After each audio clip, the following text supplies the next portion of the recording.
I wanted to talk real quick about the difference between the Nautilus bun and the lazy wrap bun. I have seen people use those terms interchangeably and they are not the same bun. So let me show you what the difference is. With the Nautilus, we're going to form a loop. We are going to wrap our hair around it. And now this is the key part.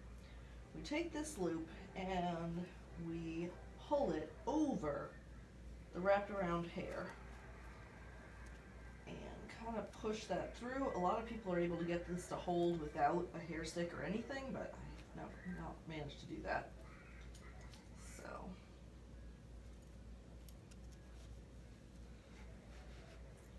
yeah, so loop over the top. Now, the lazy wrap, I'm going to make a loop like this. So, then wrapping this around. So this is pretty similar, just another way of forming that first loop. But at this point, instead of pulling the loop on top of the wrapped hair, I'm going to pull it to the side. And the wrapped hair is going to become a second loop. So now we have the two loops, 1 and 2. For the hair stick, which will go in one loop under the scalp hair, out the other loop. And it ends up in kind of more of a figure 8 pattern. Yeah, so that's the lazy wrap.